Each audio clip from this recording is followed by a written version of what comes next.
আমার চোখে দেখা ইউটিউব চ্যানেলে একটি নতুন পর্বে আপনাদের সকলকে স্বাগত। আজকের পর্বে আমরা জেনে নেব শ্রাবণ মাসের লুণ্ঠন বা লোটন ষষ্ঠীর ব্রত কথা।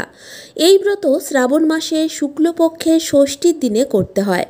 রমণীরা গর্ভবতী থেকে এই ব্রত করতে পারে, বিধবারা এই ব্রত কখনো করবে না।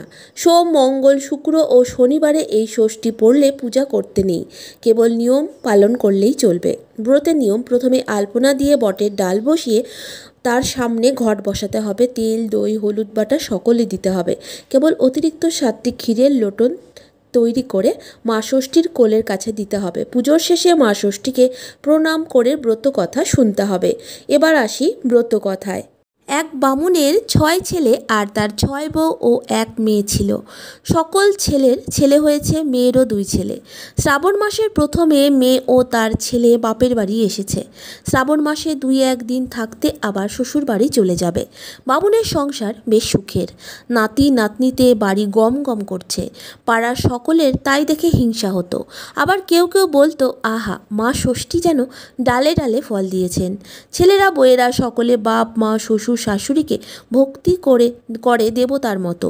আর ছেলেরাও 2 পয়সা উপায় করে। ক্ষেতের ধান আর পুকুরের মাছ সবই আছে। এদিকে শ্রাবণ মাসের শুক্লপক্ষে ষষ্ঠী। বামনি 6 বউ আর মেয়ে নিয়ে ষষ্ঠীর পুজো করতে বসেছে। সকল প্রকার নৈবেদ্য বাটা 10 রকম ফল জোগাড় করাও হয়েছে। বামনি পেটরা খুলে সোনার লোটন বার করতে গিয়ে দেখলো যে 4টে লোটন রয়েছে, 3টে নেই। তাই দেখে বামনি রাগ করে সকলকে জিজ্ঞেস করলে। সেই কথা শুনে বড় বউ ছেলের মাথায় হাত দিয়ে দিব্যি করে বললে, সে কি কথা মা, এতদিন যায়নি আর আজ গেল? আমি যদি লোটন নিয়ে থাকি তো 7 ছেলের মাথা খাই। মেয়ে বললে, আমি বাপু বাপের বাড়ি কদিন থাকি আর কোথায় কি থাকে তাও জানি না। 2 দিন বাদে শ্বশুর বাড়ি চলে যাব। তোমার ঘরের খবর বড় বৌদিই জানেন। বামনি কি আর করে, ক্ষীরের লোটন গড়ে পুজো করলো।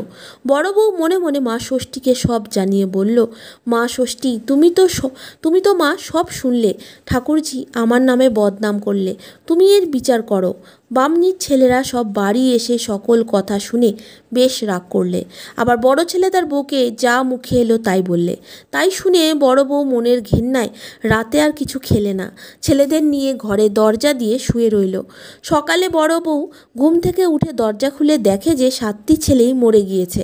তাই দেখে সে কেঁদে উঠল। তার কান্না শুনে বামনির আর বউয়েরা ও মেয়ে ছুটে এলো। সবাই তো তাই দেখে অবাক। অমনি মেয়ে চেঁচিয়ে বলল, দেখলে বড় বৌদির কাণ্ড!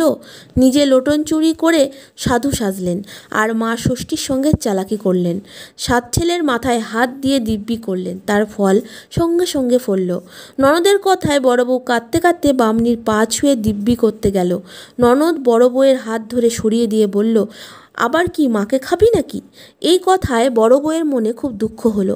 সে দৌড়ে নিজের ঘরে ঢুকে দরজায় খিল দিয়ে কাঁদতে লাগলো আর মা ষষ্ঠীকে ডাকতে লাগলো। সেই সময় মা ষষ্ঠী বৃদ্ধার বেশে ঘরের মধ্যে আবির্ভূত হয়ে বললেন, ছি মা, ছেলেদের মাথায় হাত দিয়ে দিব্যি করতে আছে? বড় বউ হাপুস নয়নে কাঁদছিল। বৃদ্ধার কথা শুনে চমকে উঠে বলল, মা, ননদ মিছামিছি আমায় দোষ দিলে, আমার কথায় কেউ বিশ্বাস করলে না, আমি চুরি করিনি। সেই কথা শুনে বৃদ্ধা বললেন, তুমি বাছা এতগুলি ছেলের মা হলে আর এটা জানো না যে ছেলের মাথায় হাত দিয়ে দিব্যি করলে ছেলের পরমায়ু ক্ষয় হয়? সত্যি হোক মিথ্যে হোক, কখনো ছেলের মাথায় হাত দিয়ে দিব্যি করবে না। কোনো ভয় নেই, তুমি পুজোর ওখানে যাও, গিয়ে দেখবে যে বাঁশপাতা পড়ে আছে। সেই পাতা নিয়ে ঘটের জলে ডুবিয়ে মা ষষ্ঠীর নাম করে সেই জল 7 ছেলের গায়ে ছিটিয়ে দাও, তাহলে সকলে আবার বেঁচে উঠবে। বৃদ্ধার কথা শেষ হতেই বড় বউ আর তাকে দেখতে পেলে না। তখন তাড়াতাড়ি সে ঘর থেকে বাইরে এসে পূজার সেই বাঁশপাতা নিয়ে ঘটের জলে ডুবিয়ে মা ষষ্ঠীর নাম করে সেই জল মরা 7 ছেলে গায়ে ছিটিয়ে দিলে। সে দিতেই 7 ছেলে মা মা বলে চেঁচিয়ে উঠল। তাই দেখে বামনির ছেলেরা আর সব বউরা আশ্চর্য হয়ে গেল। এদিকে বামনির মেয়ের 2 ছেলে মরে গেল। তাই দেখে মেয়ে তো বুক চাপড়ে কান্নাকাটি করতে লাগলো। এমন সময় সে শুনতে পেল কে যেন বলছে, তোর হবে না তো কার হবে? তুই নিজে লোটন চুরি করে বড় বউয়ের নামে দোষ দিয়েছিস। তোর ছেলেরা মরবে না তো মরবে কার? তুই যদি বড় বউয়ের পায়ে ধরে ক্ষমা চাস তো বড় বউ তোর ছেলেদের বাঁচিয়ে দেবে। সকলে তখন চারিদিকে খুঁজতে লাগলো, কিন্তু কাউকে দেখতে পেল না। সেই সময় বাড়িতে পাড়ার অনেক ছেলে মেয়ে এসেছে। ননদ বড় বউয়ের পায়ে ধরে ক্ষমা চাইলো, আর বামনি, স্বামী, দেওর, পাড়ার বউয়েরা সকলে মিলে বড় বউকে অনেক করে বলতে লাগলো। তখন বড় বউ বলল, বেশ তো, সেই সোনার লোটন এনে সকলের সামনে দিয়ে মা ষষ্ঠীর কাছে গলায় আঁচল দিয়ে বলুক, হে মা ষষ্ঠী, আর কখনো ঠাকুর দেবতার কোনো জিনিস চুরি করব না। সেই শুনে মেয়ে পেটরা খুলে লোটন এনে মার হাতে দিয়ে মা ষষ্ঠীর কাছে মাথা খুঁড়ে ক্ষমা চাইল। তখন বড় বউ সেই বাঁশপাতার জল দুই ছেলের গায়ে ছিটিয়ে দিতেই দুই ছেলে বেঁচে উঠল। এই আশ্চর্য ব্যাপার দেখে পাড়ার বৌঝিরা সকলে বড় বউকে ধন্যি ধন্যি করতে লাগলো। তখন বড় বউ সকলকে মা ষষ্ঠীর কথা বললে। বামনি আর তার ছেলেরা সেই সব দেখে মা ষষ্ঠীর পূজা মাহাত্ম্য ও মেয়ের দোষের কথা জগতে প্রচার করলে। দিন দিন বামনির সংসারে শ্রীবৃদ্ধি হতে লাগলো।